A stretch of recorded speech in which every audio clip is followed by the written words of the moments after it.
guys. We've been friends for a long time, and Rachel wrote a poem in college that I loved, and one of the lines of it said, "These poems, they keep me up at night, the poems I feel but do not write." And this is one of the poems that had been keeping me up at night for a while, and so I went ahead and wrote it to share with you guys. I have collected questions like Michael Phelps collects medals, like elderly couples in Florida collect shells, like my 10-year-old self collected coins. Toss them, they all come up heads, all faces, eyes absent. Who could stay home in a body intruded like that?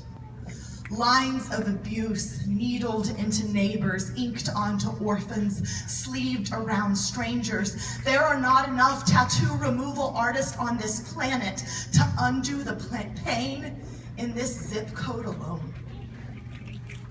And my questions have places, like Columbine and the Colosseum, Aurora and Auschwitz, the tent where Jacob sent Leah while he lived with the wife he loved. 36th Street North and Peoria, the Cancer Treatment Center of America, Ebola epidemic in Liberia, and every classroom that teaches Oklahoma's history. 5-year-olds dead from arson, the vines tonight from Ferguson. Please don't shoot me dead, I got my hands up on my head. I could watercolor the world with my weeping. I struggle to give thanks when children are selectively spared, when every yes here feels like a no there, and all of our mercies are backed by mystery. 2.1 million people died last year from the lack of vaccines, and they use real women when they photograph pornographic scenes. I could sit at Shades of Brown discussing shades of evil, debate for days whether depravity can coexist with sovereignty and what kind of deity would really take his cues from my morality, from my sense of right and wrong about what belongs in his world. I'm saying, Lord, you are my portion, but this cup tastes like pain. And I struggle to drain your mercy when you mix it with uncertainty. Affliction exhausts my affections until they are so fragile I fear I will break on this rock called your promises. I can't even muster a mustard seed of faith when God spares Hitler to start World War II, but not Hiroshima to end it. When he says you have wives and slaves, and so here are the rules to regulate your evil. I know he has no equal, so he could stop this. Why would anyone's 3-year-old have to die? The saddest moment in history is right now. Abel's blood was poured out, and it cried from the ground, and every tear since has dogpiled on top. The earth groans at the endless amassing of grief.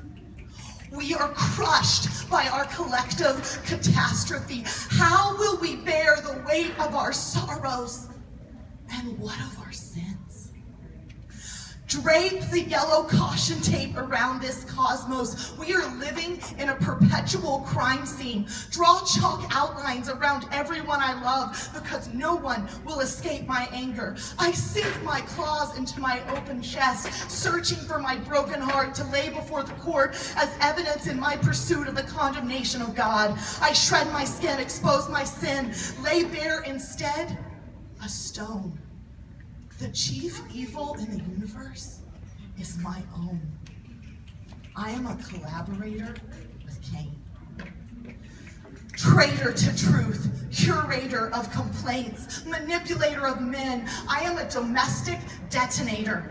The inside of my mind is Ray Rice's elevator, and if TMZ could get the video, any litigator in the world could get me convicted. Isaiah got it right. Our transgressions are with us. Is God's love more sophisticated than I can understand? Shall I accept both good and evil from his hand? And should he accept me? I have memorized the vinyl of waiting room couches, worn out the radio on road trips away from these questions. Why is God letting all the other sinners live? I'm a biblical cliche, the older son and the men who worked all day. This is mercy that I am not consumed. Oh God, I am nothing like you.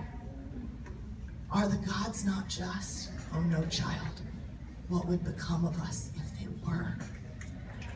The God who is light and in whom there is no darkness at all has made himself small. He shoved divinity into shoulders to carry these griefs and sorrows, and even the boulders of our brokenness have a place on the back of the one who gives God a face.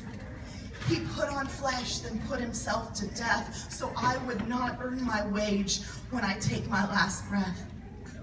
Surely he has borne our griefs. He has carried our sorrows. He was pierced for our transgressions. He was crushed for my iniquities, and on him is the chastisement that is bringing us peace. And by his wounds, I am being